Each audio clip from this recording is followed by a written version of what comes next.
ಬೆದರಿಕೆಯನ್ನ ಕೇಂದ್ರ ಸರ್ಕಾರ ನಿಷೇಧಿಸಿದ್ದಾಯ್ತು. ಧರ್ಮದ ಅಮಲಲ್ಲಿ ಸಾರ್ವಜನಿಕ ಆಸ್ತಿ ಪಾಸ್ತಿ ಅಮಾಯಕರ ಪ್ರಾಣ ಹಾನಿ ಮಾಡ್ತಾ ಇದ್ದವರಿಗೆ ಶಾಸ್ತಿ ಆಗಿದ್ದೂ ಆಯ್ತು. ಆದ್ರೆ ಅವರ ಹುಚ್ಚಾಟ ಮಾತ್ರ ನಿಂತಂತೆ ಕಾಣಿಸ್ತಾ ಇಲ್ಲ. ಯದುಗಿರಿ ಯತಿರಾಜ ಶ್ರೀಗೆ ಪಿಎಫ್ಐ ಪ್ರಾಣ ಬೆದರಿಕೆ. ತೆರೆಮರೆಯಲ್ಲೇ ಬಾಲ ಬಿಚ್ಚಿತ ನಿಷೇಧಿತ ಸಂಘಟನೆ.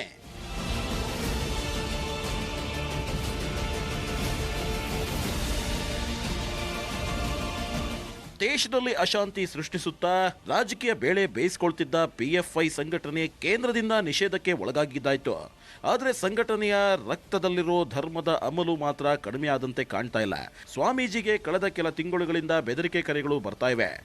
ಯಾವಾಗ ಬೆದರಿಕೆ ಕರೆಗಳು ಜಾಸ್ತಿ ಆಯಿತೋ ಶ್ರೀಗಳು ಕೇಂದ್ರ ಗೃಹ ಇಲಾಖೆಗೆ ಪತ್ರ ಬರೆದು ಸೂಕ್ತ ಭದ್ರತೆ ನೀಡುವಂತೆ ಮನವಿ ಮಾಡಿದ್ರು. ಅದರಂತೆ ಕೇಂದ್ರ ಗೃಹ ಇಲಾಖೆ ವೈ ಕ್ಯಾಟಗರಿ ಭದ್ರತೆ ಒದಗಿಸುವಂತೆ ರಾಜ್ಯ ಸರ್ಕಾರಕ್ಕೆ ಆದೇಶ ಮಾಡಿದೆ.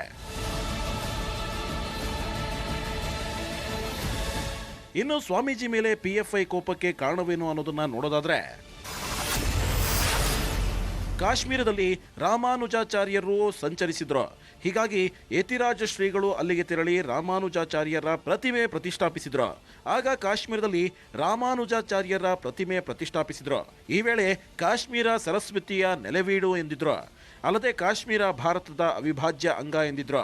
ಈ ಮಾತು ಸದಾ ಪಾಕ್ ಪರ ನಿಲುವು ಹೊಂದಿರೋ ಪಿಎಫ್ಐ ಸಂಘಟನೆಗೆ ಕೋಪ ತರಿಸಿದ್ರಿಂದ ಜೀವ ಬೆದರಿಕೆ ಹಾಕಿರಬಹುದು ಎನ್ನಲಾಗಿದೆ.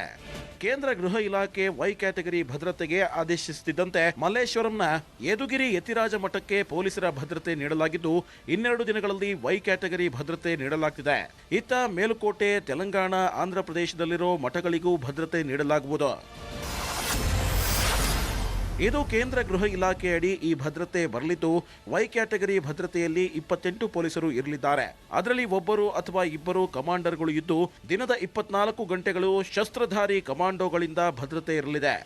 ಬ್ಯಾನ್ ಆಗಿರೋ ಪಿಎಫ್ಐ ಸಂಘಟನೆಯಿಂದ ಬೆದರಿಕೆ ಕರೆ ಬರ್ತಾ ಇದ್ದು ಸರ್ಕಾರ ಕೂಡ ಇದನ್ನ ಬಹಳ ಗಂಭೀರವಾಗಿ ಪರಿಗಣಿಸಿದೆ. ಮುನ್ರಾಜು ಜೊತೆ ಮಂಜುನಾಥ್, ನ್ಯೂಸ್ 18.